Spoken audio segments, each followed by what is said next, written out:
పిలుచుచున్నది ప్రతి వారిని వినుమా విశ్వసించుమా.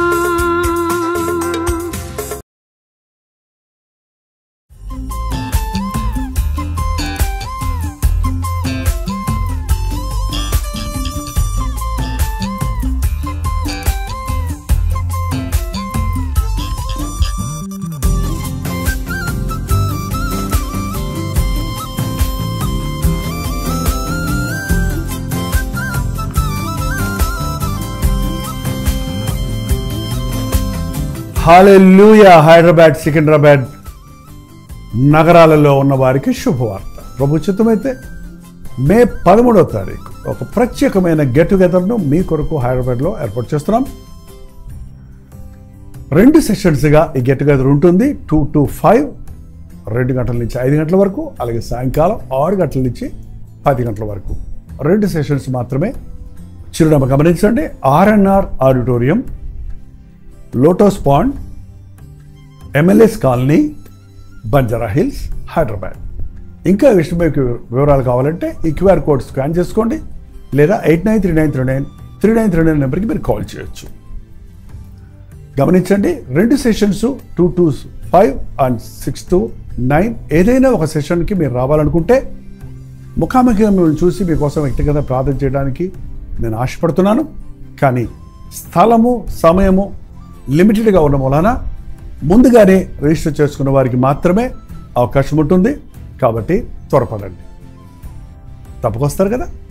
నీలాంటి దైవం ఎవరు విశ్వమున లేనే లేరు, నీలాంటి దైవం ఎవరు విశ్వమున లేనే లేరు, పరమ తండ్రి నీకే వందనా.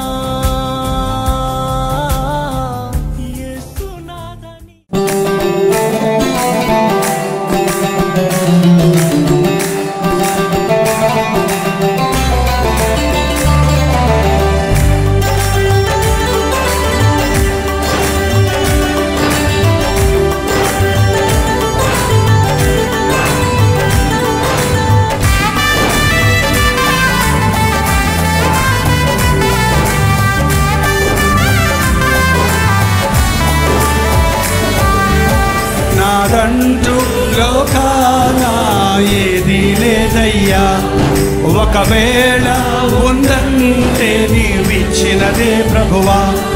నీదే నీదే నాకంతా నీదే, నీదే నీదే బ్రతుకంతా నీదే. నాదంటూ లోకాన ఏది లేదయ్యా, ఒకవేళ ఉందంటే నీవిచ్చినదే ప్రభువా.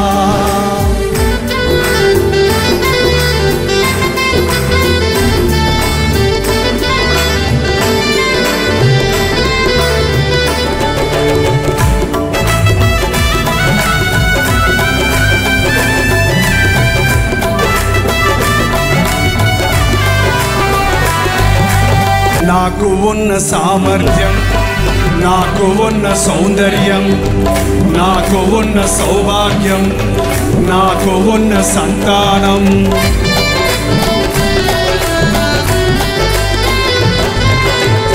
నాకు ఉన్న సామర్థ్యం, నాకు ఉన్న సౌందర్యం, నాకు ఉన్న సౌభాగ్యం, నాకు ఉన్న సంతానం, అనుభవించే ఆరోగ్యం, ఆరగించే ఆహారం, అనుభవించే ఆరోగ్యం, అనుభవించే ఆహారం కేవలం నీదేనయ్యా, కేవలం నీదేనయ్యా, కేవలం నీదేనయ్యా. నాకంటూ లోకాన ఏది లేదయ్యా, ఒకవేళ ఉందంటే నీవిచ్చినదే ప్రభువా. నాదంటూ లోకాన ఏది లేదయ్యా, ఒకవేళ ఉందంటే నీవిచ్చినదే ప్రభువా.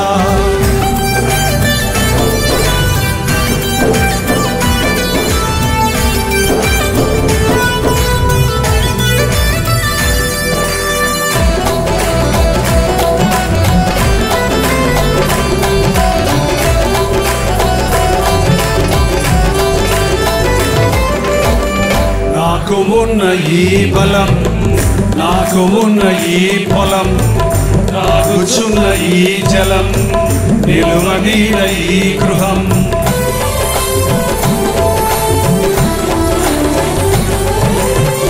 నాకు ఉన్న ఈ పొలం, నాకు ఉన్న ఈ స్థలం, నాకు ఉన్న ఈ జలం, నిలువనీడ ఈ గృహం, నిలిచి ఉన్న ఈ క్షణం, బ్రతుకుచున్న ప్రతి క్షణం, నిలిచి ఉన్న ఈ క్షణం, బ్రతుకుచున్న ప్రతి క్షణం, కేవలం నీదేనయ్యా, కేవలం నీదేనయ్యా, కేవలం నీదేనయ్యా. నాదంటూ లోకాన ఏది లేదయ్యా, ఒకవేళ ఉండంటే నీవిచ్చినదే ప్రభువా. నాదంటూ లోకాన ఏది లేదయ్యా, ఒకవేళ ఉండంటే నీవిచ్చినదే ప్రభువా. నీదే నీదే బ్రతుకంతా నీదే, నీదే నీదే బ్రతుకంతా నీదే, నీదే నీదే బ్రతుకంతా నీదే, నీదే నీదే బ్రతుకంతా నీదే.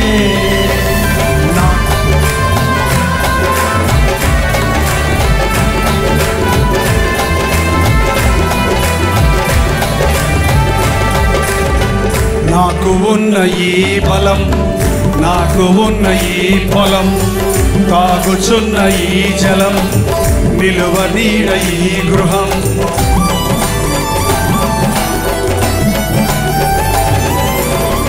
నాకు ఉన్న ఈ బలం, నాకు ఉన్న ఈ పొలం, తాగుచున్న ఈ జలం, నిలువనీడ ఈ గృహం, నిలిచి ఉన్న ఈ క్షణం, బ్రతుకుచున్న ప్రతి క్షణం, నిలిచి ఉన్న ఈ క్షణం, బ్రతుకుచున్న ప్రతి క్షణం, కేవలం నీదేనయ్యా, కేవలం నీదేనయ్యా, కేవలం నీదేనయ్యా. నాదంటూ లోకాన ఏది లేదయ్యా, ఒకవేళ ఉందంటే నీవిచ్చినదే ప్రభువా. నాదంటూ లోకాన ఏది లేదయ్యా, ఒకవేళ ఉందంటే నీవిచ్చినదే ప్రభువా. నీదే నీదే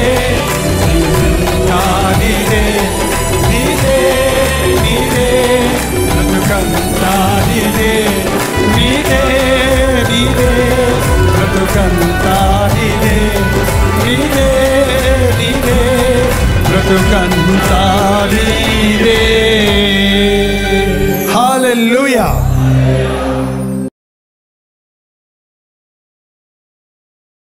యెషయా గ్రంథం 55వ అధ్యాయం మొదటి వచనం దగ్గర చదువుకుందామండి.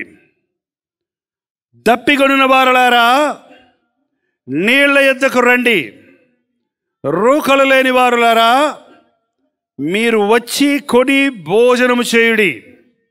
రండి, రూకలు లేకపోయినను ఏమీ నీయకయే ద్రాక్షరసమును పాలను కొనుడి. ఆహారము కాని దాని కొరకు మీరేలా రూకలిచ్చెదరు? సంతుష్టి కలుగజేయని దాని కొరకు మీ కష్టార్జితాన్ని ఎందుకు వ్యయపరిచెదరు? నా మాట జాగ్రత్తగా ఆలకించి మంచి పదార్థం భుజించుడి. మీ ప్రాణము సారమైన దాని యందు సుఖింపనీయుడి. చెవియొగ్గి నా యొద్దకు రండి, మీరు వినిన ఎడల మీరు బ్రతుకుదురు. నేను నీతో నిత్య నిబంధన చేసేదను, దావీదునకు చూపిన శాశ్వతమైన కృపను మీకు చూపెదను. తప్పిగొనిన వారలారా నీళ్ల యొద్దకు రండి, ఆకలిగొనిన వారలారా వచ్చి ఆహారాన్ని కొనుక్కోనండి. ఒక్కొక్కసారి మనం ఆలోచన చేస్తానండి, ఈ లోకంలో మనం ఇప్పటికీ ఎన్ని లీటర్ల నీళ్లు తాగుంటామో. కానీ మళ్ళీ దాహం అవుతూనే ఉంటుంది. ఎన్ని బస్తాల బియ్యం తినుంటామో తినమా? మన ఆంధ్ర వాళ్ళకి అన్నం లేకపోతే అసలుదే కదగా. ఏంటండి, రాశిలాగా ఉండాలి పళ్ళలో అన్నం. ఆ యొక్క ఆహారము ఎన్ని బస్తాలు కొంటున్నారో మీ ఇంట్లో ఒకసారి లెక్క వేసి చూడండి. ఒక నెలకి, ఒక సంవత్సరానికి ఎన్ని బస్తాలు తింటున్నామో. ఇన్ని బస్తాలు తిన్నాక, ఇన్ని గ్యాలన్ల నీళ్లు తాగాక మళ్ళీ ఆకలే, మళ్ళీ దాహమే. ఈ రోజుల్లో ఎన్ని వస్త్రాలు కొంటున్నారో, బియ్యం బస్తాల కంటే వస్త్రాలు ఎక్కువ కొంటున్నారు. ఇంతకుముందు అండి క్రిస్మస్ అప్పుడో, జనవరి పండగ అప్పుడో, లేకపోతే ఏవో పండగలు వస్తాయి కదా మన దేశంలో, బోల్డ్ పండగలు. కొన్ని పండగలకి, సంక్రాంతికి బట్టలు కొనేవాళ్ళు. కానీ ఇప్పుడు ఎప్పుడు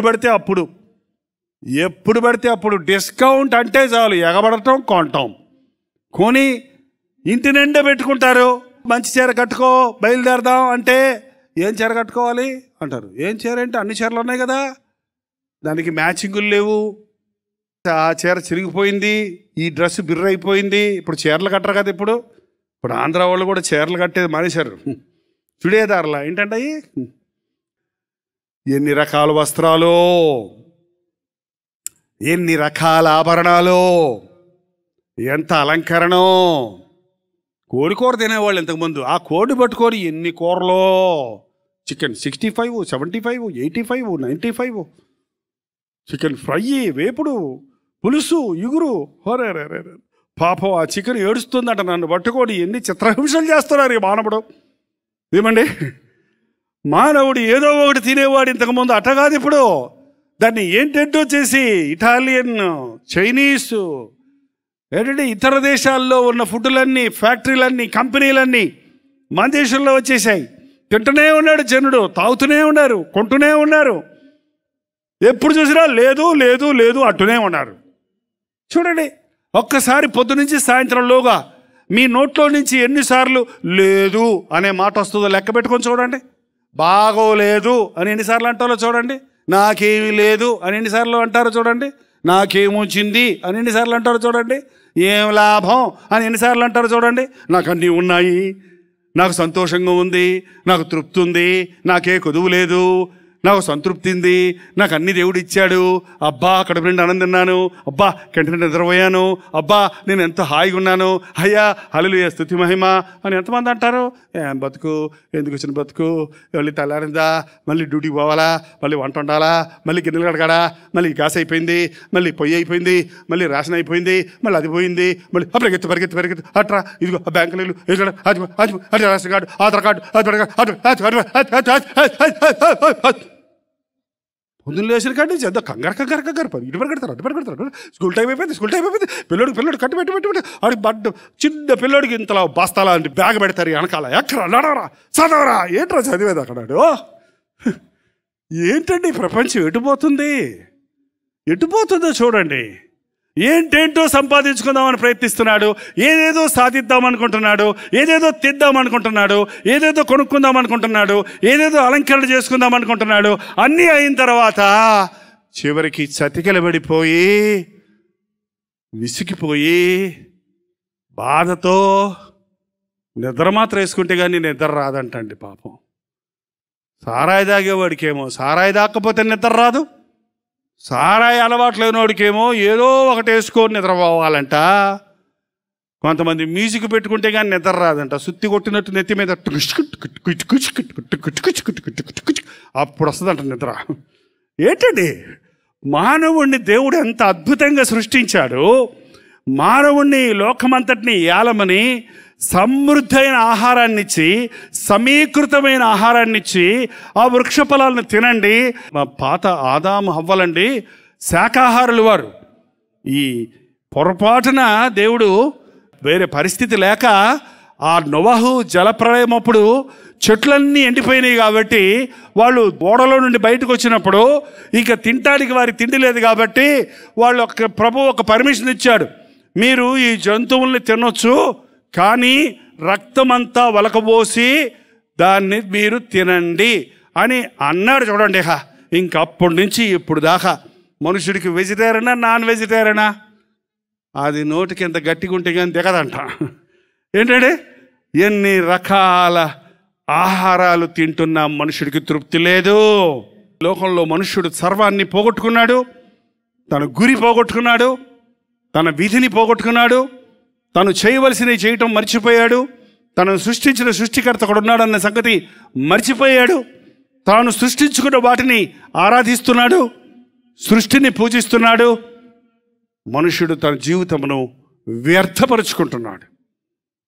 దేవుడు ఆకాశం నుండి కేకేస్తున్నాడు, రండి రండి రండి, నేను సృష్టికర్తని, నేను నా రూపంలో నా ఆకారంలో మిమ్మల్ని సృష్టించాను, నా యొద్దకు రండి అని ఆలాపిస్తున్నాడు. ఆయన పిలుస్తున్నాడు. పాత నిబంధనలో తన ప్రవక్తల ద్వారా, తన సేవకుల ద్వారా తప్పిపోయిన మానవ జాతిని తిరిగి రండి, ఇశ్రాయేలు తిరిగిరా, భ్రష్టులైన బిడ్డలారా తిరిగి రండి అని పిలుస్తూనే ఉన్నాడండి. కానీ మానవుడు తప్పిపోయి ఉన్నాడు, హృదయంలో తప్పిపోయి ఉన్నాడు. దేవునిని తన ఇష్టానుసారంగా ఆరాధిద్దామంటున్నాడే కానీ దేవుని పథకాన్ని ఎరగనివాడిగా ఉన్నాడు. తన జీవితంలో తృప్తి లేనివాడిగా ఉన్నాడు. కాబట్టి దేవుడు పిలుస్తున్నాడు, దప్పికొనిన వారలారా నీళ్ల యొద్దకు రండి. దాహం దాహం దాహం అనేవాడికి కేజీ బంగారం తీసుకెళ్ళి తిను తిను తీసుకో తీసుకో అంటే వాడు కేజీ బంగారం తీసుకుంటే వాడి దాహం తీరుతుందా? వాడికి కావాల్సింది ఏంటండి? గుక్కెడు నీళ్ళు. మనుషుడికి ఏది కావాలో అది దేవుడు ఇవ్వడానికి సిద్ధంగా ఉన్నాడు. మనుషుడు దేవుడిని అడగకుండా తనకున్న దాహాన్ని వేరే దేంతోనూ తృప్తిపరచుకోవడానికి ప్రయత్నిస్తూ ఉన్నాడు. చాలామంది మనుషులకి దాహం అంటేనండి, నేను ఒక ఇంట్లో విడిదిలో ఉన్నాను. చిన్న అబ్బాయి ఉన్నాడు, అక్కడ ఎల్కేజీ యూకేజీ చదువుతున్నాడు ఆ అబ్బాయి. దాహం ఎందుకు వేస్తుందిరా అని అడిగాను ఆ అబ్బాయిని. అంటే శరీరంలో నీటి శాతం తక్కువైనప్పుడు దాహం అని చెప్పుద్దంట. మన శరీరంలో నీళ్ళు ఉండాలి సరిపడినన్ని, అది ఆ మీటర్ కొంచెం తగ్గిందంటే దాహం అంటది అనమాట. మళ్ళీ పోయంగానే సెట్ అవుద్ది అనమాట. ఏంటంటే కాబట్టి దాహం అనేది ఒక కోరిక, ఒక వాంఛ, ఒక లోటు, ఒక కొరత. అది ఇచ్చినప్పుడు అది సంతుష్టి అవుతుంది. ఈ రోజుల్లో మనుషులకి మంచినీళ్ళ కోసం దాహం కాదండి, రకరకాల దాహాలు ఉన్నాయి.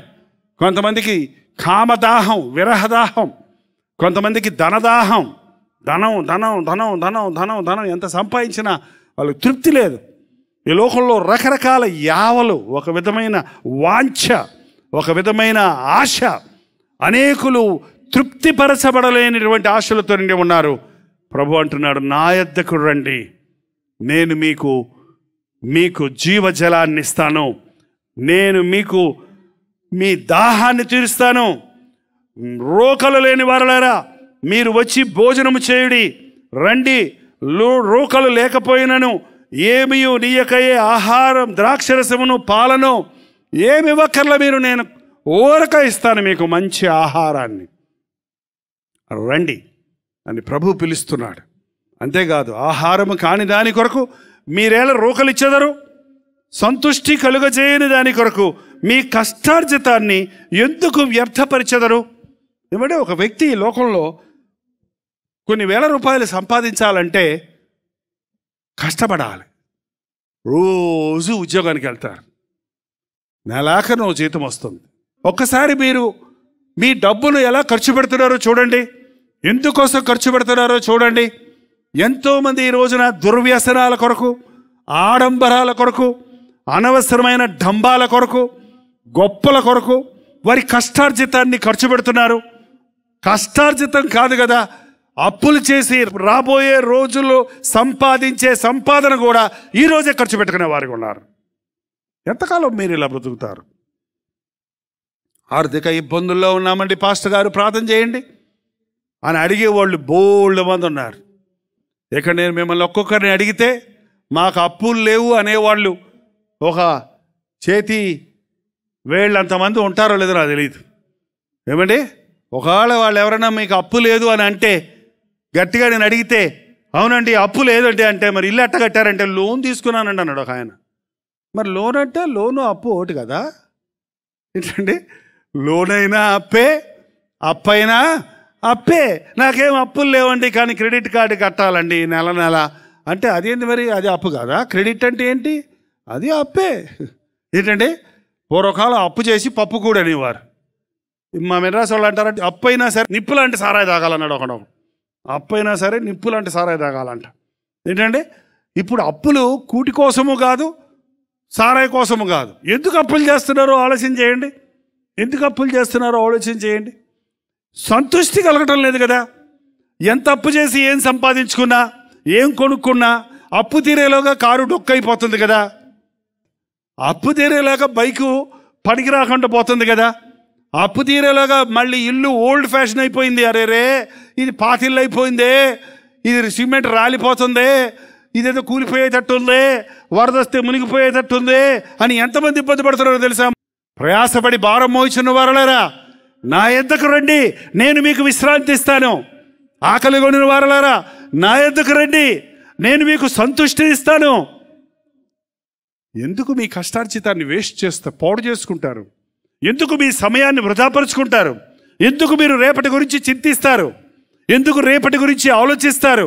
ఏనాటి కీడు ఆనాటికి చాలు, రేపేమి జరుగునో మీకేమీ తెలియదు. నేడైనను రేపైనను ఒక పట్టణమునకు పోయి లాభము సంపాదించుకుందామని చెప్పుకుని వారలారా రేపేమి సంభవించునో నీకేం తెలుసు? నీటి బుడగ వంటి మీ బుడగ, నీళ్ళ బుడగ పోతుంట చూడండి, బుడగ పోయినట్టు పోయి టపక్కన మాయమైపోద్ది. ఈ ఆయువు ఏ పాటిది? ఇంతలో కడబడి అంతలో మాయమయ్యే ఆవిరి వంటిది కదా.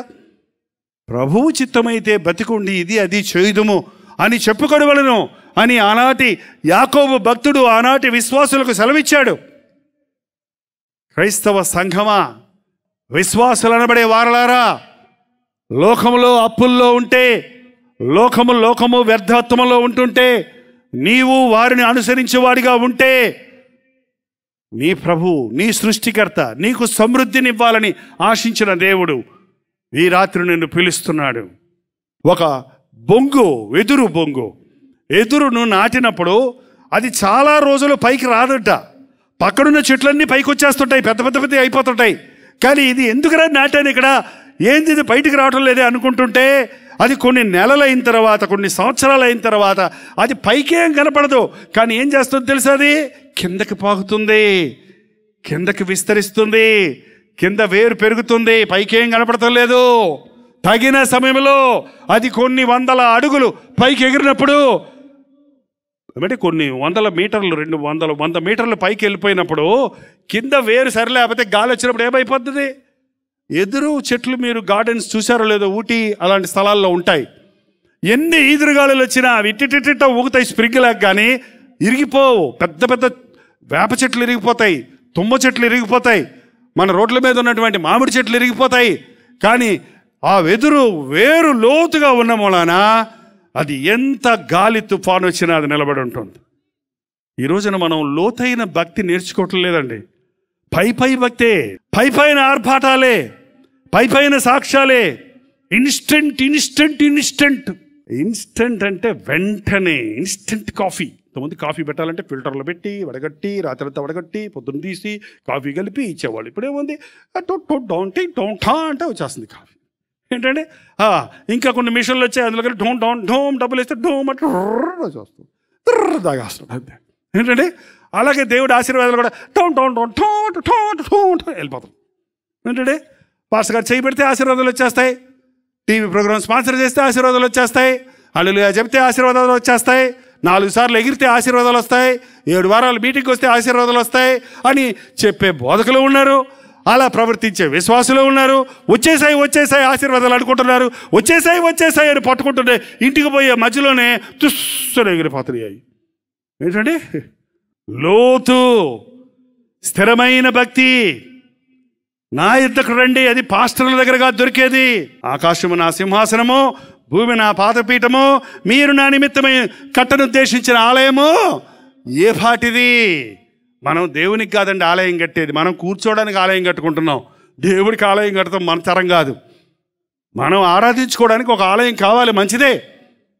మనం దేవుణ్ణి స్తుతించడానికి, ఆయన వాక్యం నేర్చుకోవడానికి, ప్రార్థించడానికి ఒక ఆలయం అవసరమే. కానీ ఆలయాన్ని ఒక విగ్రహంగా చేయొద్దు, ఆలయాన్ని ఒక ప్రత్యేకమైన పుణ్యభూమి అని చేయొద్దు. ప్రభు అడుగుపెట్టిన స్థలం నీకు ఇస్తానన్నాడు. ఈ రోజున అనేకులు ప్రభు దగ్గరకు రావటం లేదండి. ఆయా సంఘాలకు వెళ్తున్నారు, ఆయా సేవకుల దగ్గరికి వెళ్తున్నారు, కానీ ప్రభు దగ్గరకు రావటం లేదు. ఎంతోమంది టీవీ స్క్రీన్ పట్టుకొని బాగా అయిపోయాను అంటున్నారు.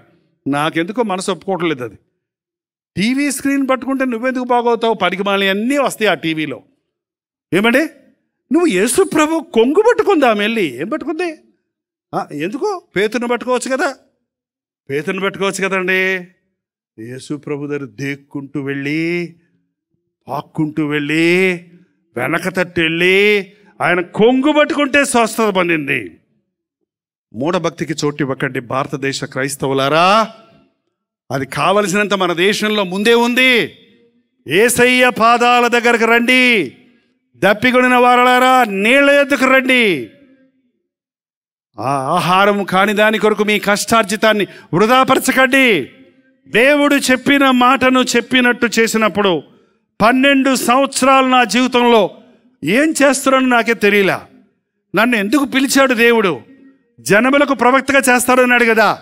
ఏదో మెడ్రాసులో తెలుగువారి మధ్య ఆ మూల ఈ మూల, ఆ సందులో ఈ గొంతులో కొంచెం పరిచర్య చేస్తున్నానే కానీ నేనేం సేవ చేస్తున్నాను అని అనేక సార్లు అనుకునేవాడిని. కానీ దేవుడు బలిష్టమైన చేతి కింద అడిగొండు దేవుడు నిన్ను హెచ్చిస్తాడు అని చెప్పినాడు. అలాగే నా 30వ సంవత్సరంలో నాకు వివాహమైంది. నా తల్లిదండ్రులు ఏర్పాటు చేసిన వివాహాన్ని నేను సంతోషంగా, మాకు వివాహం అయిన తర్వాతే మేమిద్దరం ఒకరినొకరు చూసుకున్నాం. అంతకుముందు పెళ్లి చూపులు లేవు, లోకరీతి అయినటువంటి పద్ధతులు లేవు. దేవుని చిత్తమే, దేవుని వాగ్దానమే ముఖ్యం.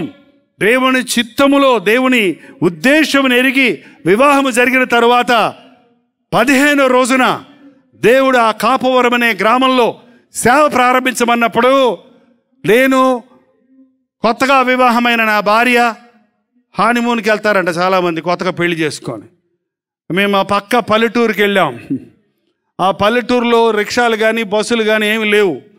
ఆ బస్సు దిగి మెయిన్ రోడ్డు మీద ఆ లోపలికి ఊర్లోకి నడుచుకుంటూ వెళ్తుంటే నేను ఆమె ఇద్దరం చీపురు పొల్లలాగా ఉండేవాళ్ళం, సన్నగా ఉండేవాళ్ళం. సన్నగా పొడుగ్గా 2 పొల్లలు నడుస్తుంటే ఒక పెట్టి పట్టుకొని ఎర్ర పెట్టి ఒక ఎర్ర సూట్ కేసు పట్టుకొని నడుస్తుంటే ఆ ఊర్లో వాళ్ళందరూ వచ్చి తొంగు చూసి ఎవరబ్బాయిళ్ళు అని వింతగా చూస్తే మాకు ఏంటో అర్థం కాలేదు. ఇదేంటి ప్రభా, ఇంత పెద్ద ప్రపంచం ఉండగా, ఇన్ని దేశాలుండగా, ఇన్ని ఊర్లుండగా, ఇన్ని పట్టణాలుండగా, ఇన్ని సిటీలు ఉండగా, ఇంతవరకు నేను సేవ చేసిన చెన్నై మెడ్రాస్ ఉండగా ఇక్కడికి రమ్మంటావేంటయ్యా అంటే నాకు అర్థం కాల. ఒక కాఫీ హోటల్ కానీ, ఒక టీ హోట్స్ కొట్టు కానీ, ఒక ఫ్యాన్సీ కొట్టు కానీ ఏమీ లేవు. ఇప్పటికి కూడా ఆ ఊరు అలాగే ఉంది ఇంచుమించు. ఆ ఊరిలో దేవుడు చూపించాడు. ఆ ఊరికి వెళ్ళమన్నాడు. ఒక చిన్న గుడిసె అద్దెకు తీసుకొని ఆ ఇంట్లో సేవ ప్రారంభిస్తే ఒక 10 మంది కల్వరీ ఇవాంజలికల్ ఫెలోషిప్ యొక్క ప్రారంభోత్సవానికి 10 మంది స్త్రీలు వచ్చారు. అందులో మా బంధువులు కొందరు, 3-4 ముసలమ్మలు, అంతే సంఘం. ఏం సేవదైనా? ఒక స్టూడెంట్ లేడు, ఒక ఆఫీసర్ లేడు, ఒక అధికారి లేడు. ప్రభా నన్ను ఎందుకంటే తీసుకొచ్చావు అని నేను అడిగినప్పుడు దేవుడు నాకు వాగ్దానం ఇచ్చాడు. దేవుడు నాతో 1983వ సంవత్సరంలో మాట్లాడిన వాగ్దానం ఇది. 4వ వచనం, ఇదిగో జనములకు సాక్షిగా అతను నియమించి తిని, జనములకు రాజుగాను అధిపతిగాను అతను నియమించి తిని. ఏంటంట? జనములకు సాక్షిగా నియమించి తిని, జనములకు రాజుగాను అధిపతిగాను నియమించి తిని. రాజ్యం లేని రాజు అట్టుంటాడు. అధికారం జలాయిస్తానికి ఎవరు ఉంటే కదా అధిపతి అవుతాడు.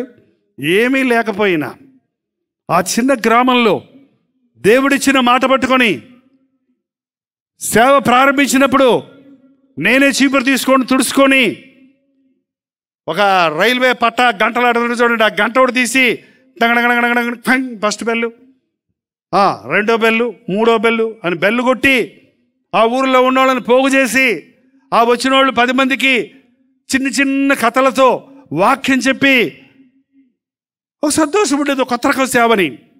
కానీ ఒక దిగులు హృదయంలో, ఏంటి నేను చేసేది ఏంటి? నేను చేసేది ఏంటి?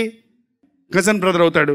ఏంటని నువ్వు చేసే పని, నీ పర్సనాలిటీ ఏంటి, నీ డిగ్నిటీ ఏంటి, నువ్వేంటి, ఈ పల్లెటూరులో ఈ సంచి తెలుసుకుని నువ్వు చేసే సేవ ఏంటి, రా నీకు మంచి నేను మెడికల్ రిప్రజెంటేటివ్ పోస్ట్ ఇప్పిస్తాను, నీ పర్సనాలిటీకి చక్కగా నువ్వు హై డాక్టర్స్ అందరికీ సువార్త చెప్పొచ్చు, ఫస్ట్ క్లాస్ టికెట్స్ ఉంటాయి, నీకు చాలా రాయితీలు ఉంటాయి, నువ్వు అది చేసుకుంటూ సేవ చేసుకో, దేవుడా దేవుడా దేవుడా అంటే డబ్బులు ఎట్టొస్తాయి, కొత్తగా పెళ్ళయింది, భార్య చీరడి తెరగొట్టు పెడతావు, రేపు పిల్లలు పడితే ఏమైపోతారు అని కంగారు పెట్టాడు.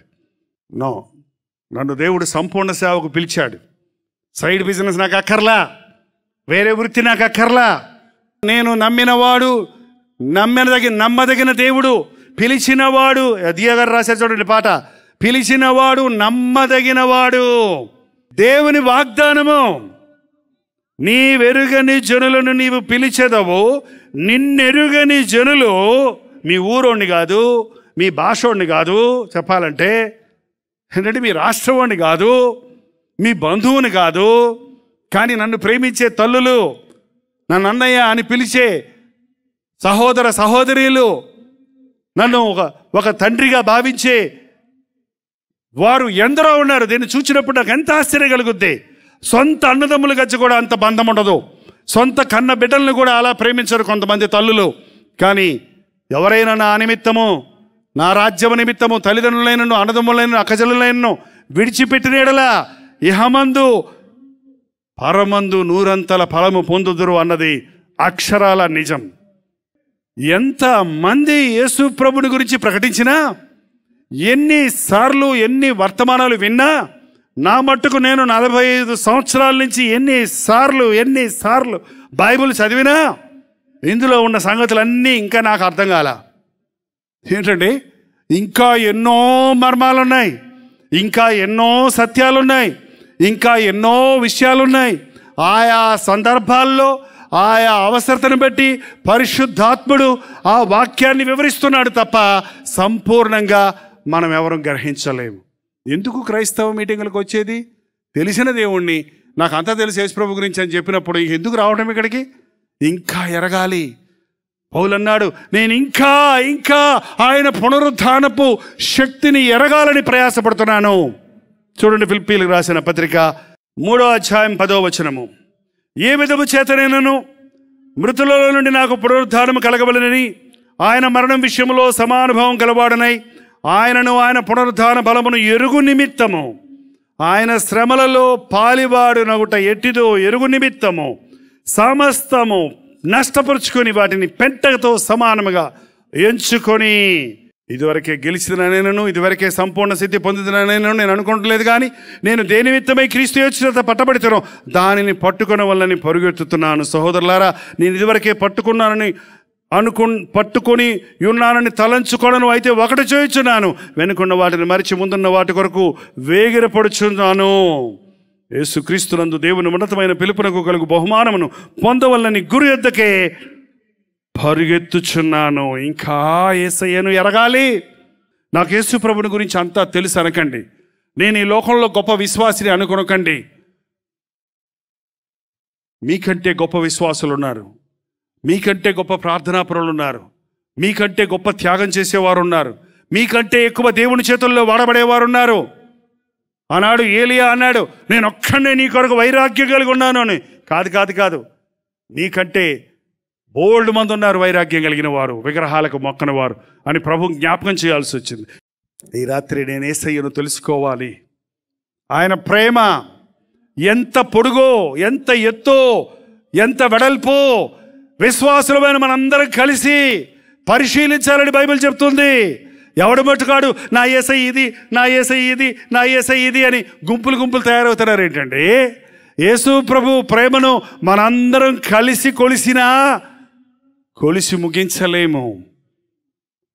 ఆయన ప్రేమ నా జీవితంలో చేసిన కార్యాలు, నీ జీవితంలో చేసిన కార్యాలు, వారి జీవితంలో చేసిన కార్యాలు, వీరి జీవితంలో చేసిన కార్యాలు, ఆయన నీ కొరకు కలిగి ఉన్న ప్రణాళిక, నా కొరకు కలిగి ఉన్న ప్రణాళిక, అవి ఎరగటమే అతి ప్రాముఖ్యమైంది. క్రీస్తును ఎరిగిన వాడు తన స్థితిని తాను ఎరుగుతాడు.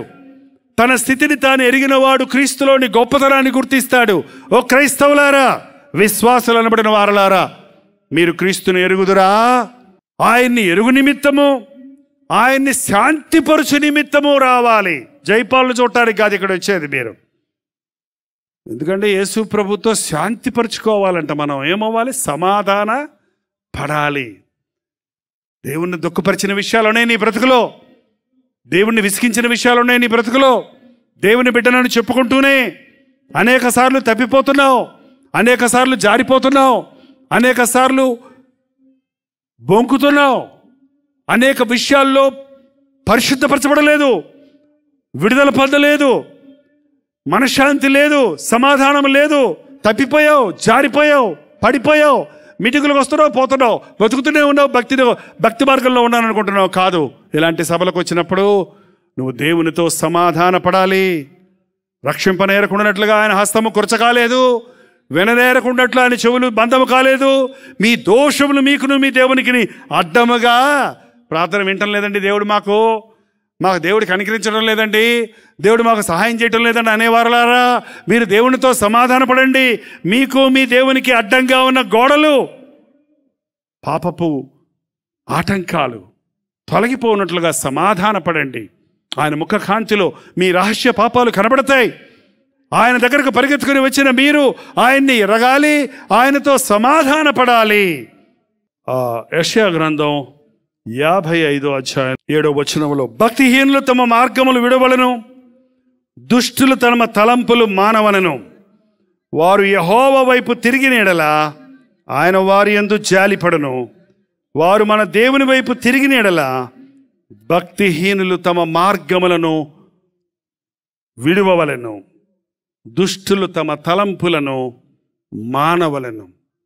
మందిరానికి రావటం, దేవుని సేవలోనికి రావటం, మీటింగ్కి రావటం గొప్ప కాదండి. నీ మనసులో ఉన్న దుష్టాభిప్రాయాన్ని విడిచిపెట్టావా?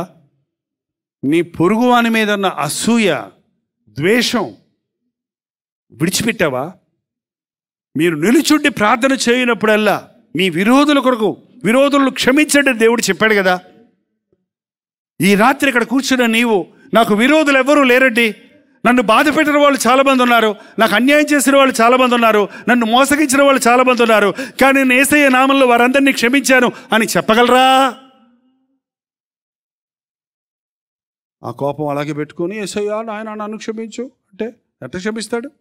ఏంటండి, మీకు విరోధంగా పాపం చేసిన వారిని మీరు క్షమిస్తే ఆయన మిమ్మల్ని క్షమిస్తారన్నాడు. కానీ చాలామంది చర్చికి వచ్చే ముందు గొడవ పెట్టుకొని వచ్చి టైం అయిపోయింది పదా వచ్చాక చూసుకుందాం అంటాడంట. అంటే మళ్ళీ మీటింగ్ అయిన తర్వాత మళ్ళీ వెళ్ళి గొడవ కంటిన్యూవా? ఏంటండి, చేసే పనులు కాసేపు పోస్ట్ పోన్ చేసి దేవుడికి సమయం ఇచ్చి మళ్ళీ దెయ్య పనులు చేస్తూ కూర్చునే క్రైస్తవులు అనబడే వారు ఎందరో ఉన్నారు. దయచేసి మీ మార్గాలు మార్చుకోండి, మీ ఆలోచనలు మార్చుకోండి, మీ ప్లాన్స్ మార్చుకోండి.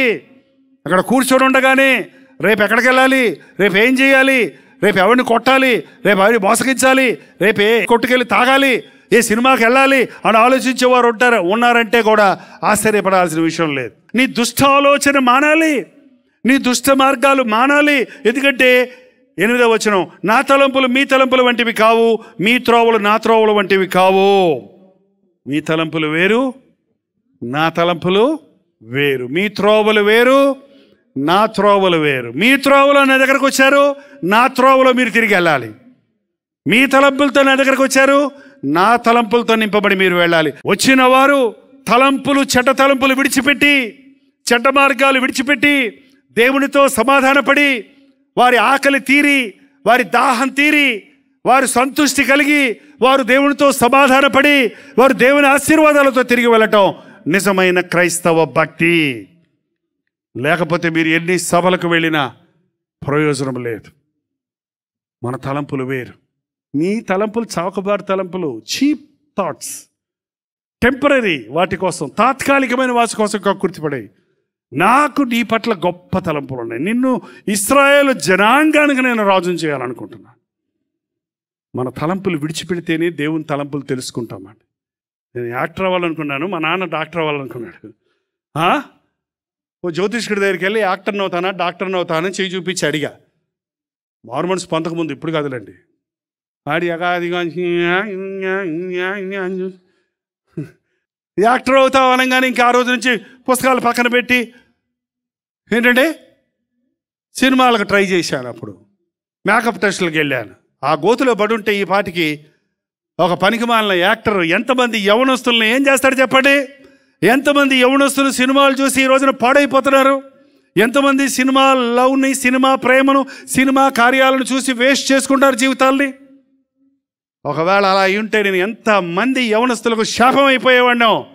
నా తలంపులు పిచ్చి తలంపులు, కానీ దేవుని తలంపులు. రే, నువ్వు నా కోసం నిలబడాలరా స్టేజ్ మీద, నా ప్రేమను ప్రకటించాలరా నువ్వు, నా సవార్త చెప్పాలి నువ్వు. నీకున్న అందము, నీకున్న బలము, నీకున్న శక్తి, నీకున్న జ్ఞానం నాది, నాకు ఇయ్య అన్నాడు. మారు మాట్లాడకుండా దేవునికి అప్పచెప్పాను కాబట్టి ఆయన చేతుల్లో నిలబడి ఉన్నానండి. డాక్టర్ అయితే నీళ్ళు పోసి ఇంజక్షన్లు చేసి ఏంటంటే డబ్బులు చేసుకొని మాత్రలు రాసి డబ్బులు ఇచ్చుకుంటే కూర్చునేవాడిని. ఏయ్, మాత్రలు మందులు ఇచ్చి కాదు, నా కోసం నిన్ను కోరుకున్నాను. నా నామంలో నువ్వు ప్రార్థన చేస్తే జ్వరాలు పోతాయి, రోగాలు పోతాయి, దెయ్యాలు పోతాయి. నేను నిన్ను ఆధ్యాత్మిక డాక్టర్గా ఉండాలని కోరుకున్నానని దేవుడు నాతో చెప్పినప్పుడు నాకు తెలియదు ఇలా అవుతాయని, ఇలా చేస్తారని నాకేం తెలియదు. బచ్చన్నప్పుడు 18 ఏళ్ల కుర్రోడిని, నాకేం అర్థం కాలా. కానీ నా దేవునికి లోబడ్డా. ఈ రోజున ఆయన నామంలో ప్రార్థన చేసినప్పుడు నేను డబ్బా కొట్టుకోవడం నాకు ఇష్టం ఉండదు. సాక్ష్యాలు చెప్పించాం మేము టీవీలో. ఎంతమంది రోగులు బాగయ్యారో, ఎలాంటి జబ్బులు పోయాయో, ఎలాంటి దెయ్యాలు పోయాయో అని సాక్ష్యాలు చెప్పడానికి మనకు టైం లేదు. ఎందుకంటే సువార్త చెప్పడమే ఎంతో అవసరం ఉన్నప్పుడు సాక్ష్యాలు చెప్పుకుంటూ కూర్చోవడం అవసరం లేదని నేను అనుకుంటా. కానీ దేవుని కృప వల్ల ఎన్ని రకాల రోగాలు, క్యాన్సర్ పేషెంట్స్ని, ఎన్ని రకాల వ్యాధుల్ని, ఎన్ని విధాలుగా దేవుడు తన కార్యాన్ని ఒక పాత్రగా నన్ను వాడుకొని చేస్తున్నాడో చూచినప్పుడు ఆయన తలంపులు వేరు, మన తలంపులు వేరు. మన తలంపులు తాత్కాలికమైనవి, భూ సంబంధమైనవి. నా తలంపులు మీ తలంపుల వంటివి కావు, నా మార్గములు మీ మార్గముల వంటివి కావు. భూమికి, ఆకాశమునకు భూమి ఎంతెత్తో మీ కొరకు నేను అంతెత్తైన తలంపులు కలిగి ఉన్నాను. ఈ రాత్రి మనందరం దేవుని తలంపులతో నింపబడి వెళితే నీవెంతగా దీవించబడతావో, నీ ద్వారా నీ కుటుంబం, నీ బిడ్డలు ఎంతగా ఆశీర్వదించబడతారో. ఏమంటే నా ముగ్గురు బిడ్డల్ని కూడా దేవునికి నేను సమర్పించాను. వాళ్ళు కూడా మంచి మంచి తలాంతలు కలిగిన వాళ్ళు, ఆకృతి శరీర దృఢత్వం కలిగిన వాళ్ళు. రకరకాల శోధనలు వాళ్ళకి వచ్చాయి, కానీ నేను ఎప్పుడు వాళ్ళని బంధించలేదు. మీరు సేవలో ఉండాలరా, తప్పదరా, నేను తండ్రిని సేవ చేస్తున్నాను కాబట్టి మీరు చెయ్యాలరా అని నేను ఎప్పుడు రుద్దలేదు. నేను యేసయ్యను వాళ్ళకి ఇచ్చాను. వాళ్ళు చిన్నప్పటి నుంచి వాక్యంతో పెంచాను. యవనస్తులైనప్పుడు మీ ఇష్టం, మీకు దేవుడు ఏది చెబితే అది చేయండి అని చెప్పినప్పుడు దేవుని చిత్తాన్ని వారు ఎరిగారు. లోకంలో ఎన్ని ఆకర్షణలున్నా, ఎన్ని రకాలైనటువంటి సంపాదించుకోవడానికి మార్గాలున్నా యేసయ్యకే మా జీవితాలను దేవునికి సమర్పించుకొని నిలబడ్డారు. నీ కుమారులు దేవుని సేవ చేయటం ఎంత గొప్ప భాగ్యమో తెలుసా? ఎంతోమంది దేవ సేవకుల యొక్క బిడ్డలు కూడా ఈ రోజున డబ్బు సంపాదన కోసమే కక్కుర్తి పడుతున్నారు. కానీ ఇంతమంది మేము సేవ చేస్తున్నాం, కుటుంబం అంతా సేవ చేస్తున్నాం. మేము ఆస్తులు సంపాదించుకోలేదు, ఆత్మలను సంపాదిస్తున్నాం. ఎక్కడికి వెళ్తే అక్కడ సంతృప్తి. ఎంతమంది అయ్యా మీ వాక్యం విని నేను మారాను, మీరు చెప్తుంటే మాతో దేవుడు మాట్లాడుతున్నట్టున్నాడు, వాక్యం ద్వారా నేను ఆదరించబడుతున్నాం, వాక్యం ద్వారా మేము హెచ్చరించబడుతున్నాం. మీ వాక్యమని రాత్రి చెప్పారు, మా ఆయన మీ వాక్యమని త్రాగుడు మానేశాడండి, మేము కుటుంబంగా సంతోషంగా ఉన్నాం. నా భర్త విగ్రహారాధికుడు, నన్ను టీవీ చూడనివ్వడు, దేవుని వాక్యం విననివ్వడు. పెళ్లి రోజు వచ్చిందంట, పెళ్లి రోజుకి గిఫ్ట్ కొంటాను, ఏం కావాలి అని అడిగాడంట. అండి ఏం వద్దండి నాకు, ఒక్కసారి కల్వర దర్శనం టీవీ ప్రోగ్రాం చూడండి అందంట ఆమె. సరేలే, భలే చౌకుంది కదా, సరే అన్నాడంట. ఆ కార్యక్రమం ఒక్కరోజు కూర్చొని స్థిమితంగా 30 నిమిషాలు విన్నాడు. దేవుని ఆత్మ ఆయనలో క్రియేట్ చేసింది. ఏమో అనుకున్నానే, వీళ్ళంతా ఏదో పాస్టర్లు అంటే ఏంటో అనుకున్నానే. ఓహో, చాలా సారం ఉందే, ఇందులో చాలా సరుకు ఉందే, చాలా సంగతులు ఉన్నాయే, నిజమే కదా అని ఆలోచన శక్తి పెంచింది. ఆ రోజు సరే నువ్వు చూడు అన్నాడంట. సరే ఆమె చూడటానికి పర్మిషన్ ఇచ్చాడు. ఆమె కావాలని సౌండ్ ఎక్కువ పెడితే ఆయన పక్క గదిలో కూర్చొని చూస్తుంటాడు అటండి.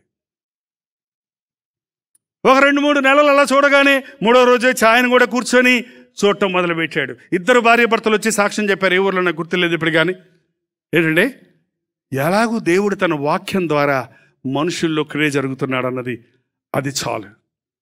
దేవుని దగ్గరకు వచ్చిన వారు దేవునితో సమాధాన పడాలి. దేవుని దగ్గరకు వచ్చిన వాడు ఈయన నిజమైన లోకరక్షకుడు. ఆనాడు సమరయ స్త్రీ ఊరిలోనికి వెళ్ళి తన కొండను విడిచిపెట్టి ప్రభువు మాట్లాడినప్పుడు నేను చేసినవన్నీ నాతో చెప్పిన ఈయనను వచ్చి చూడుడి, ఈయన క్రీస్తు కాడా అని ఊళ్ళో వాళ్ళకి చెప్పినప్పుడు వాళ్ళందరూ ఆశ్చర్యపడి పరుగు పరుగురు ప్రభు దగ్గరకు వచ్చి 2 రోజులు అక్కడ ఉండమని ఆయన చెప్పిన మాటలు విని ఆ తర్వాత ఆ స్త్రీ దగ్గరకు వెళ్ళి చెప్పారు. ఏమన్నారో తెలుసా? నీవు చెప్పిన దాన్ని బట్టి కాక మా మట్టుకు మేము విని ఈయన నిజముగా లోకరక్షకుడని తెలుసుకొని ఉన్నాము. యేసు ప్రభువుని ఎవ్వరు రుద్దరండి. ఇదేమి బలవంత భక్తి కాదు, భయపడకండి. బలవంత భక్తి కాదు, మత మార్పిడి కాదు. ఇది మతానికి దీనికి సంబంధం లేదు. ఇది హృదయ సంబంధమైనది. ఇది ఆధ్యాత్మిక చింతన, ఇది జీవిత విధానం, ఇది సరళమైన మార్గం. ఇది ఒక మనిషిని ప్రయోజకుడిగా సంతుష్టిపరుడిగా చేసే కార్యం, యేసుక్రీస్తు చేసే కార్యం. నా తలంపులు మీ తలంపుల వంటివి కావు.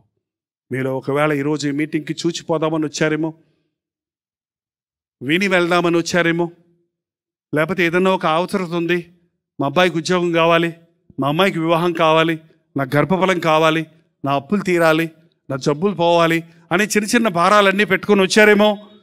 కానీ దేవుడు ఇక్కడ వాటిని తీర్చడం అనేది చిటికలో పని. ఆయనకి అంతకంటే మించిన కార్యాలు మీలో చేయాలని, మీ ద్వారా జరిగించాలని, మిమ్మల్ని ఆయన సాక్షులుగా నిలబెట్టాలని, మిమ్మల్ని ఆయన శాశ్వతమైన దీవెనలతో నింపాలని ఈ రాత్రి ఆశిస్తూ ఉన్నాడు.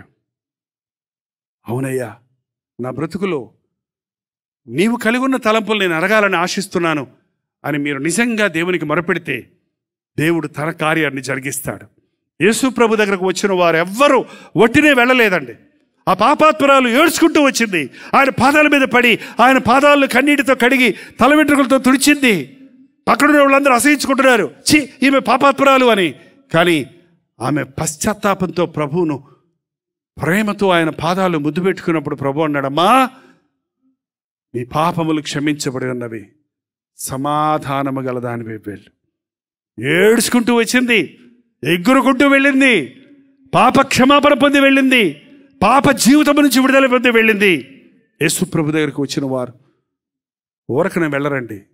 ఒకవేళ మీరు ఊరకనే వచ్చిన వాళ్ళు వచ్చినట్టుగా వెళ్ళిపోతున్నారంటే మీరు దేవునికి మీరు సమర్పించుకోలేదు, మీ హృదయాన్ని తెరవలేదు, మీరు దేవునికి మొరపెట్టలేదు, మీరు దేవుని చిత్తాన్ని ఎరగలేదు అన్నమాట. ఇక్కడ ఉన్న ఒక్కొక్కరు మళ్ళీ చెప్తున్నానండి, నా మాటలు కావి, దేవుడు నీతో చెప్పమంటున్నాడు. నీవు దేవుని దృష్టిలో చాలా విలువైన వ్యక్తివి. నా తలంపులు వేరు, నీ తలంపుల్లో నువ్వు వెళ్ళిపోతున్నావు యవ్వనస్తుడా. నా తలంపులకు తెలియజేయాలనుకుంటున్నాను, రా నా దగ్గరికి.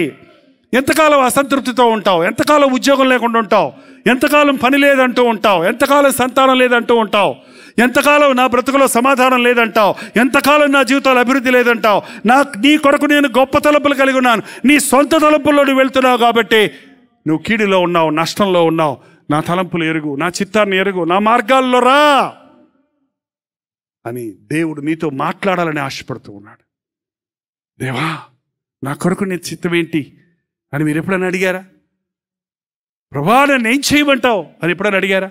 ప్రియ సహోదరుడ సహోదరి, మీరు యవనస్తులైనా పెద్దవారైనా వృద్ధులైనా దేవుడు ఈ రోజున మీ కొరకు ఒక గొప్ప తలంపు కలిగి ఉన్నాడని, ఆయన తలంపులు మీరు ఎరగాలని, ఆయన మార్గంలోనికి మీరు రావాలని, మీరు అభివృద్ధి మార్గంలోనికి వెళ్ళాలని, మీరు ఆశీర్వదించబడిన మార్గంలోనికి వెళ్ళాలని, మీరు అనేకులకు మీ చుట్టూ వారికి మేలుకరమైన జీవితాలు జీవించాలని, మీ జీవితంలో మీ అంతరంగంలో సంతృష్టి కలిగిన భక్తి కలిగి ఉండాలని దేవుడు కోరుకుంటూ ఉన్నాడు. నా ఎద్దుకు రండి, నేను దప్పికి తీరుస్తానంటున్నాడు. నా ఎద్దుకు రండి, నేను విశ్రాంతి కలుగు చేస్తానంటున్నాడు. దేవుడు తన కార్యాన్ని జరిగించడానికి ఎల్లప్పుడూ సిద్ధంగా ఉన్నాడు. చివరిగా 12వ వచనాన్ని చదివేసి ముగిద్దాం. మీరు సంతోషముగా బయలు వెళ్ళుదురు, సమాధానము పొంది తోడుకొని పోబడుదురు.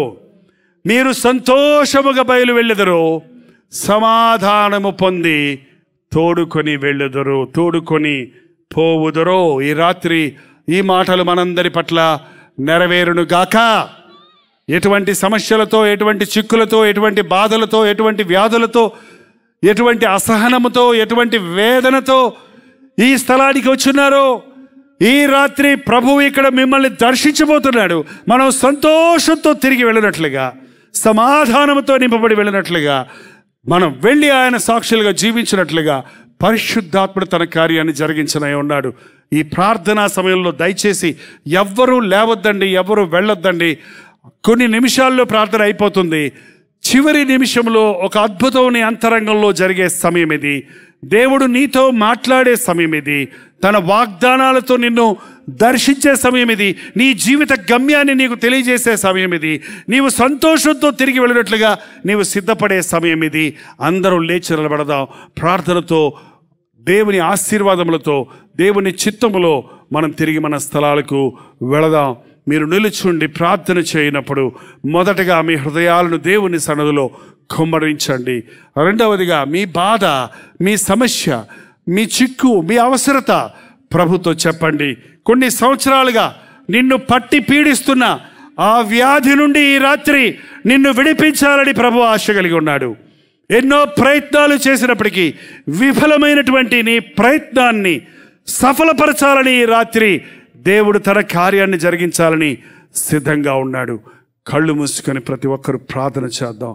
చేతులు పరలోకపు వైపు ఎత్తి, ప్రభువా నీ తలంపులు ఏంటయ్యా నా కొరకు?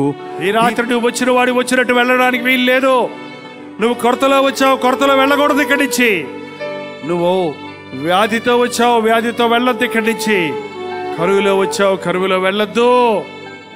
సమాధానం లేకుండా వచ్చావు, అలాగే వెళ్ళిపోవద్దు. పరిశుద్ధాత్ముడు మన మధ్య సంచరిస్తున్నాడు. నోరు తెరిచి దేవునితో మాట్లాడండి. నీవిక్కడ పెట్టే మర పరలోకంలో వినబడుతుంది. పరలోకం నుండి నీకు జవాబు వస్తుంది.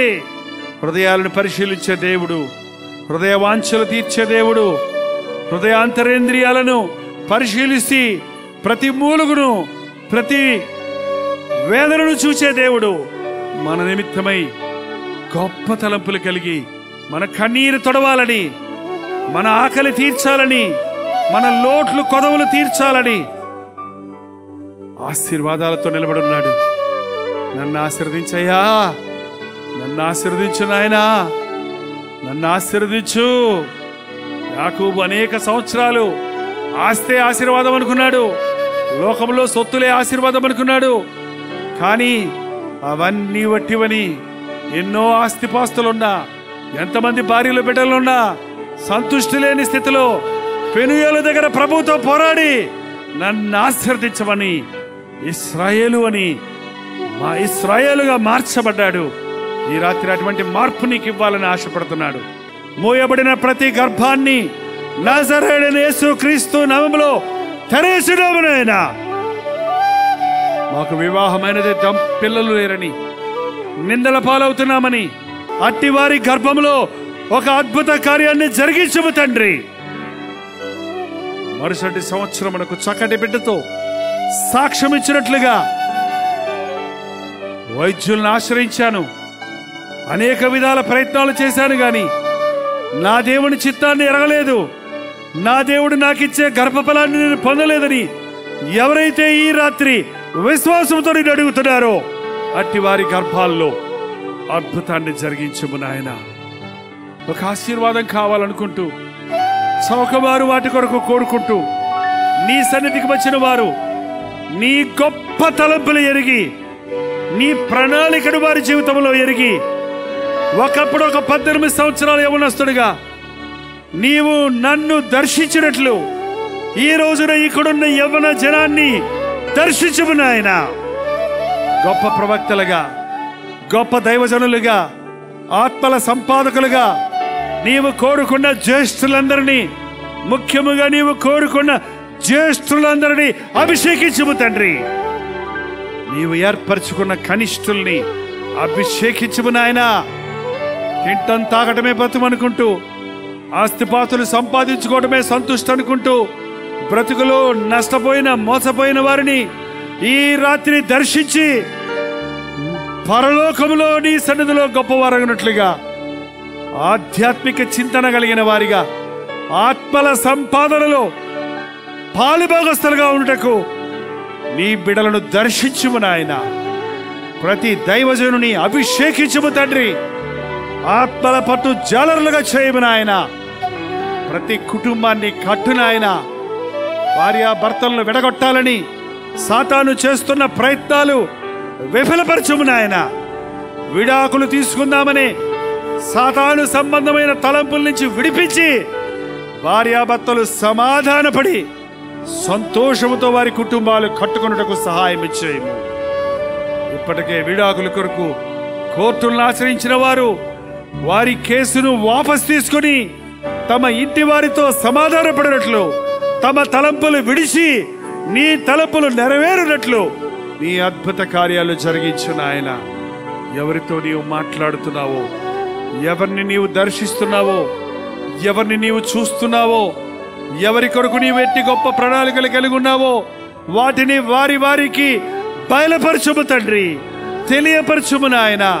పరిశుద్ధాత్మ కార్యముల ద్వారా వాటిని వారు అనుసరించుటకు, నెరవేర్చుటకు సహాయం చేయము.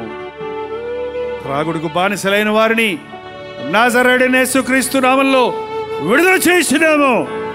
ఒక తాగుబోతుగా ఆవరణలోనికి వచ్చిన వాడు బయటికి వెళ్ళినప్పుడు ఆ దుర్వాసనను ద్వేషించినట్లుగా వారి స్వభావములో మార్పును కలుగజేసి మరి ఎన్నడూ ఆ సార్యాన్ని మద్యమును ముట్టకుండా క్రొత్త హృదయాన్ని దయచేయము తండ్రి, క్రొత్త జీవితాన్ని దయచేయము నాయన. లైంగిక పాపాలకు చోటిచ్చి ఎయిడ్స్ వంటి రోగానికి గురై చెప్పుకోలేని పరిస్థితుల్లో సిగ్గుతో అవమానముతో కృంగిపోతూ ఇలాంటి సభలో కూర్చున్న వారిని నజరేయుడైన యేసుక్రీస్తు నామములో విడుదల చేయించున్నాము నాయన. వారు కోసిన పంట చాలయ్యా. వారి పాపాల కొరకు పశ్చాత్తాపము దయచేయము నాయన. సిలువలో నీవు చిందించిన రక్తధారలలో వారి పాపములను కడిగి వారి రోగములను స్వస్థపరిచి నీ సాక్షులుగా నిలబెట్టుము నాయన. ఇంకా ఎందరో రకరకాల రోగాలతో, రకరకాల బలహీనతలతో, ఎటువంటి జీవనోపాధి లేని స్థితిలో నిలిచిపోయిన వారిని, శరీరాలను గుల్ల చేసుకుని ఆరోగ్యాన్ని పాడు చేసుకుని శరీరములో బలహీనతలతో ఉన్నవారిని ఇప్పుడే నానా విధములైన రోగములను స్వస్థపరచుటకు, దెయ్యములను వెళ్ళగొట్టుటకు ఆనాడు నీ శిష్యులకు నీవిచ్చిన అధికారమును బట్టి నజరేయుడైన యేసుక్రీస్తు నామములో అట్టి వారిని స్వస్థపరచుచున్నాము తండ్రి. ఎవరి బాధ ఏదో, ఎవరి సమస్య ఏదో, ఎవరి అవసరత ఏదో అది తీర్చబడిన వారిగా నా పాపములను ప్రభు క్షమించాడు, నా పాపపు మూటను నేను ప్రభు పాదాల దగ్గర విడిచిపెట్టానని సంతోషముతో తిరిగి వెళ్ళడానికి, సమాధానముతో తిరిగి వెళ్ళడానికి మా ఒక్కొక్కరికి నీ సహాయము చేయమని యేసుక్రీస్తు నామములో అడుగుచున్నాము తండ్రి. మన తండ్రి అయిన దేవుని యొక్క ప్రేమయు, కుమారుడైన క్రీస్తు యొక్క కృపయు, ఆదరణకర్త అయిన పరిశుద్ధాత్మ యొక్క సహవాసమును కూడి వచ్చిన మనందరికీ ఇప్పుడును సదాకాలమును తోడై ఉండును గాక. ఆమేన్, ఆమేన్, ఆమేన్. దాని స్తోత్రం. మీరు విన్న వర్తమానం మీకు ఆశీర్వాదకరంగా ఉంటే, మీ ప్రార్థన అవసరాలు భారాలు ఉంటే 954041 నెంబర్కి ఇప్పుడే ఒక టెక్స్ట్, ఒక వాయిస్ మెసేజ్ ద్వారా వాట్సాప్ పంపించండి. మీ వాట్సాప్లన్నీ పరిశీలించి మేము ప్రార్థిస్తున్నాం. ప్రభు అద్భుతంగా మనకు జవాబులు ఇస్తున్నాం. మీరు ఇతర దేశాల్లో ఉంటే 91001008 నెంబర్కి మీ ప్రార్థన అవసరాలు పంపించండి. ఉచితమైతే రేపు ఉదయం 7 గంటలకు అనుదిన ధ్యానంలో మళ్ళీ కలుసుకుందాం. అంతవరకు దేవుని మహాకృప మీకు తోడేడు దాకా.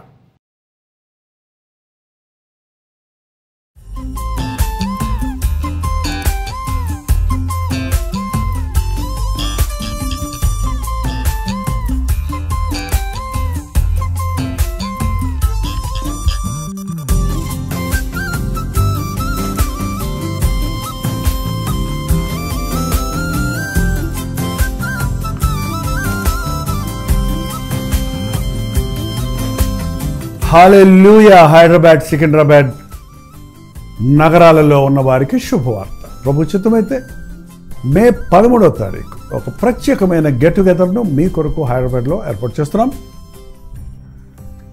2 సెషన్స్గా ఈ గెట్ టుగెదర్ ఉంటుంది. 2 to 5, 2 గంటల నుంచి 5 గంటల వరకు, అలాగే సాయంకాలం 6 గంటల నుంచి 10 గంటల వరకు 2 సెషన్స్ మాత్రమే. చిరునామా గమనించండి. RNR Auditorium, Lotus Pond, MLS Colony, Banjara Hills, Hyderabad. ఇంకా విషయమై వివరాలు కావాలంటే ఈ QR కోడ్ స్కాన్ చేసుకోండి, లేదా 8939393939 నెంబర్కి మీరు కాల్ చేయొచ్చు. గమనించండి, 2 సెషన్స్ 2 to 5 and 6 to 9 ఏదైనా ఒక సెషన్కి మీరు రావాలనుకుంటే ముఖాముఖిగా మిమ్మల్ని చూసి మీకోసం వ్యక్తిగత ప్రార్థన చేయడానికి నేను ఆశపడుతున్నాను. కానీ స్థలము, సమయము లిమిటెడ్గా ఉన్న మూలాన ముందుగానే రిజిస్టర్ చేసుకున్న వారికి మాత్రమే అవకాశం ఉంటుంది. కాబట్టి త్వరపడండి, తప్పకొస్తారు కదా. నీలాంటి దైవం